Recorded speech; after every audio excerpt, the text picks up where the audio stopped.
Straight ahead on 12 News. Bracing for a summer of orange.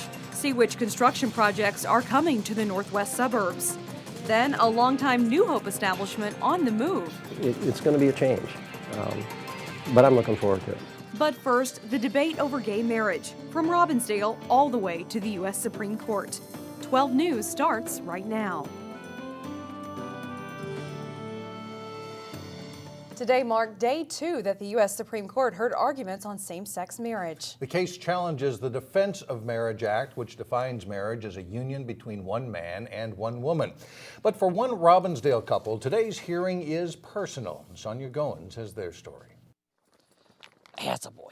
Okay, come on, here we go. Doug Benson and Dwayne Gajewski have been together over 22 years. The two have committed their love to each other many times. This is our Vermont Civil Union in 2000 with our wedding party. They were one of the first couples to get married in Thunder Bay, Canada. That's us crying while we're taking our vows. The Robbinsdale couple also tied the knot in San Francisco. It was also rushed. All we could really come up with, like zipper pulls that said love on them, and so that's what we exchanged. But the state of Minnesota doesn't recognize any of their documents. We feel that we have a constitutional right to be legally married. In 2010, the couple sued the state of Minnesota for the right to marry. You can't deny people a government document simply because they're because of their sexual orientation. They say a marriage certificate is a small piece of paper, but it carries a lot of weight, something the two of them don't have right now. If I were to become disabled, my disability benefits would not be forwarded to Doug. And there could be problems with property if one of them died. If I were to die, all of my property that is actually our property would be transferred over to Doug. But now Doug has to pay tax on that because it's an income for him. In Robbinsdale, same-sex couples can register for a domestic partnership, but Doug and Dwayne say it doesn't go far enough, and they want the same rights as heterosexual couples. I just think that all love should be celebrated, regardless as to who is sharing that love. And, love each other until your life is over. Now, the couple's lawsuit against the state has been put on hold until June. They want to give Minnesota lawmakers time to work on several same-sex marriage bills. Meanwhile, some opponents of same-sex marriage say they worry change in the law could cost taxpayers more money. Maple Grove Senator Warren Limmer is asking the Finance Committee to check on the numbers. Mike and Shannon. All right, thank you. Well, we now know the name of the man shot and killed inside a Brooklyn Park home early Sunday morning. Police say 24-year-old Xu Zhang of St. Paul died from a gunshot wound to the head. Brooklyn Park police arrested 5 people in connection with the shooting, but a police spokesman says charges might not come until next week. The incident occurred inside a home on the 10,000 block of Georgia Avenue North. Police say the shooting was the result of a fight that broke out during a house party. A former Minneapolis high school basketball star could be facing time behind bars for allegedly robbing a Golden Valley liquor store and fleeing police. 19-year-old Malik El-Amin is charged with robbing the MGM liquor warehouse in Golden Valley at gunpoint on March 22nd. The criminal complaint says El-Amin then escaped in a green Toyota Camry. Golden Valley police spotted the vehicle and chased it into North Minneapolis, where El-Amin eventually crashed the car. Officers arrested El-Amin after a lengthy foot chase. El-Amin played basketball at Minneapolis North and is currently listed on the roster of Dakota County Technical College. A Brooklyn Park man is accused of leaving the scene of a crash that killed a Minneapolis woman. Perry Atkins is charged with criminal vehicular homicide. According to the criminal complaint, witnesses say Atkins was traveling at a high rate of speed when he slammed into a car that killed 70-year-old Meat Lore of Minneapolis. The complaint says Atkins left the scene because he was scared. Police say Atkins was driving with a suspended license. Brace yourselves, road construction season is about to get underway. MnDOT officials say as you travel around the state, it will be hard to avoid road construction this summer. The state unveiled more than $1 billion worth of summer projects today, including more than $44 million being spent here in the Northwest Metro. It all starts Monday with an $8 million project to build an overpass on Highway 169 at County Road 30 in Brooklyn Park. That project runs through November. Also on 169, MnDOT will resurface the highway from Plymouth to Brooklyn Park, and that project starts in June. And there's another big one, this one on 694. The interstate will be resurfaced from Brooklyn Center all the way to Arden Hills. That is a $21 million project starting in June. A popular New Hope restaurant could have a new address by the end of the year. Renee Bonneau explains there's excitement and concern over the Sunshine Factory's future move. The ribs are phenomenal. Andy Arnold and his coworkers know they can get in, get out, and get a good lunch at the Sunshine Factory. I love the ribs and the walleye sandwich. Terrific. Kathy Kliss and her husband John are here about 3 times a week. Nice menu, a lot of variations, lots of specials, and the food's always good and the people are always pleasant. 37 years in our business is quite a track record. Owner Randy Rosengren says good food and good service have kept the Sunshine Factory a local favorite for so long. This restaurant has been very good to me personally. It's been good, I think, to the community. It's been a great home for many of our employees who have been here for years and years and years. All right, hold on. But after nearly 40 years, the Sunshine Factory is leaving its New Hope home. This has been a home for generations. Rosengren says he and the property owner just couldn't agree on a new lease. I had certain goals, they had certain goals, and so it became, in pretty short order, it became pretty clear that continuing on here wasn't going to be an option. He chose to relocate to this shopping center near 494 and Rockford Road in Plymouth. It's in a busy area and allows him to build new features like an outdoor patio with a fireplace and bar. Perhaps the best thing about this new location is that it's only about 3 miles down the road from the old location, making it pretty easy for customers and employees to transition to the new place. Are you guys ready? Still, reaction among regulars has been mixed. We're disappointed because it's probably a little bit outside of our zone because we come in here and we grab a quick lunch and leave. Great place and, great food. I'm sure they'll continue their success. It's going to be a change, but I'm looking forward to it. It's very exciting. Rosengren says while the building and address will change, the food and service many have come to love will stay the same. In New Hope, Renee Bonneau, 12 News. Rosengren is awaiting approval from the city of Plymouth before work can begin on the new building. He says if all goes well, construction can begin this summer with a goal of opening in late fall. Well, people who live in Golden Valley may soon see longer grass in parts of 3 local parks. City officials want to reduce the mowing frequency in small sections of Glenview Terrace, Scheid, and Wesley parks to about 4 times a year. The city cited mowing challenges due to steep slopes, erosion, and equipment repair. If approved, the plan would allow Golden Valley to reduce maintenance costs, reallocate resources, and improve plant diversity in the parks. There will be a few new faces in charge at a pair of elementary schools in Plymouth. Sam Fredrickson will be the new principal at Birchview Elementary. He is currently an assistant principal in the South St. Paul School District. And Kari Wehrman will be the new principal at Kimberly Lane Elementary. She's currently the assistant principal at Minnetonka Middle School West. Both start July 1st.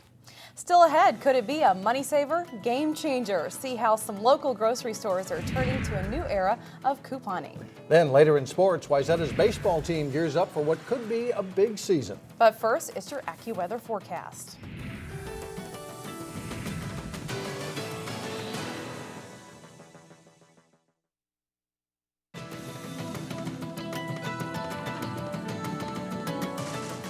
Imagine saving money at the grocery store without ever having to clip a coupon. It's not a dream. Advocates say that's where the future of coupon clipping is going.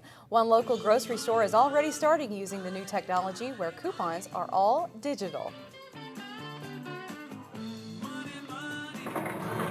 Filling up your grocery cart and staying within your budget just got easier. It's simple. There's no paper to chase. That's how Tom Burgess, CEO of Linkable Networks, describes a new way to save money while shopping. They're coupons. So the coupons that you and I redeem every day, now you'll be able to link those coupons directly to your payment card that's already in your pocket.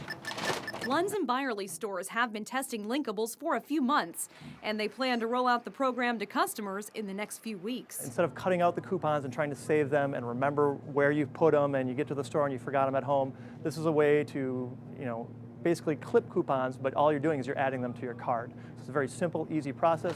Here's how it works. Go to mylinkables.com to enter either your credit, debit, or prepaid card information and set up your account. It's very secure.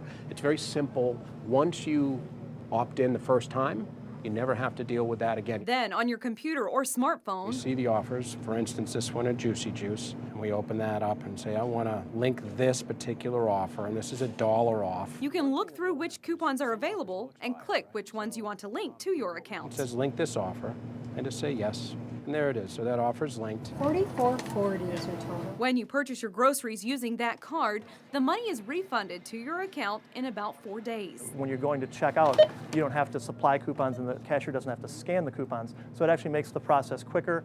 We're able to make that checkout speedier for the consumer, which is a better shopping experience for them. The coupons change every week, and you can go through the aisles linking coupons to your card while you shop. They're very excited about it, and the main thing they ask is when can we get more coupons? Taking coupons all digital makes it easy for shoppers and easy on grocery stores and manufacturers, leading some to believe this is where the future of coupon clipping is headed. It'll be as common as posting an update to Facebook or tweeting, or if you're more old school, maybe dialing a toll-free number. That's where this concept of linking offers to your card is going in the future. And besides the grocery store, there are other manufacturers with coupons available. For example, you can link a coupon to Starbucks right now that will save you $2 when you get a drink there. So it could make it easier for all of us. I'd have to train my mother to learn how to do that. Yeah, or but you could go with her. Yeah, That works right. too. Coming up, a high schooler's spring break vacation that you might least expect. But first in sports, a young Park Center softball team attempts to match the success of the past few seasons. John Jacobson previews the team when we come back.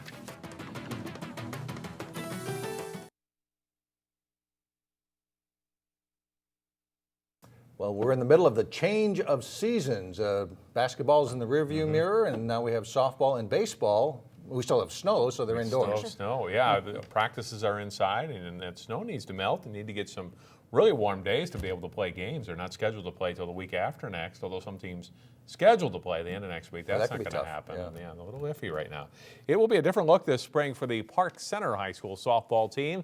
The senior class that graduated last spring was part of a special run for the Pirates that included 2 state class 2A championships. Just one regular from last year's Northwest Suburban Conference runner-up team is back. Senior Lauren Torberg will be the regular catcher. And a lot of new faces around as the Pirates prepare for the season. Yeah, there's a lot of new girls this year. It's definitely going to be a rebuilding year. I'm excited to see all these younger girls get a chance to go out there and play. It looks good. We're having a lot of fun, and there's a lot of new people, so a lot of things to learn, a lot of things to review, and like Lauren said, there's a lot of talent, so it'll be a good season. It'll be fun. The Pirates will have a lot of freshmen and sophomores vying for playing time this spring. With the graduation loss of 3- and 4-year standouts like Nicola Tate, Jordan Peterson, Katie Fern, and Megan Van Hulsen, these girls know that other conference teams expect a big drop-off. But they think it can develop into a solid team. I'm not exactly sure coming from last year, but I think it'll be hopefully 500, trying for. It's my goal. We're going to put up a good fight against these teams. They're probably going to underestimate us a lot. The Pirates are scheduled to open the season Wednesday, April 10th at Blaine, followed by the home opener the next day against Andover. The Wayzata baseball team returns a good core of players this spring and hopes to be in the mix for a section title. Here's Jason Melillo with more on the Trojans. Wayzata brings back most of its infield and could have a little more pop in the bats. 2 reasons the Trojans are optimistic this spring. A lot of our leading hitters come back. So I think that we're still a team that can compete and that teams will have to keep an eye on. I think we got a really good squad shaping up for this year. We've got 7 seniors returning from last year. We got a couple solid infielders. Wayzata does have some concerns on the hill. The Trojans will need to get by without their 2 best pitchers, both down with injuries. But we still have a lot of guys that we haven't used in the past that we're able to pitch over the summer and still get experience in that area. So a little untested, but hopefully we can still put the ball over the plate and play defense behind them. Still, Wayzata should be a versatile team with solid players up and down the roster. We got a lot of guys that you could put on the bench, but at the same time they could start. So with that, when I talk about that, I mean the hitting aspect. We got a lot of guys that can hit even if they're not in the lineup. We don't have a lot of big guys this year or power hitters, but as far as average goes, I think we're going to be able to step it up this year. We got a lot of solid guys throughout the whole lineup, 1 through 9. So I think just getting guys on base is going to be the biggest thing, and I think we'll be able to bring people in even if we don't have a lot of power hitters. And competing in the talented Lake Conference will require a lot of different players to step up when their number is called. Jason Melillo, 12 Sports. The Trojans are scheduled to play their season opener April 11th at home against Eastview. With the boys' basketball season wrapped up for another 8 months or so, postseason awards are now being announced. The Minnesota Basketball Coaches Association voted Park Center's Bo Powell as both Section 5 4A and State Class 4A Coach of the Year. Powell led the Pirates to their first state tournament in 16 years. Also, Breck's Matt McAllister is the Section 4 AA Coach of the Year, and Jeff Wall of Maranatha Christian Academy is the Section 4A Coach of the Year. Park Center's Kevin Polite was named one of 5 MBCA Assistant Coaches of the Year. In the classroom, Wayzata and West Lutheran in our area stood out. Each team was named their section's academic champion for the 2012-2013 season. In addition, 6 local players were named to the academic all-state team.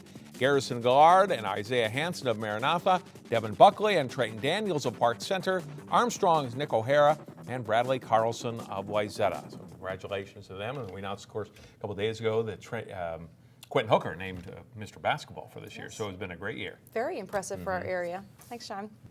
Up next, a spring break that may surprise you. What some students are doing with their time off when we come back.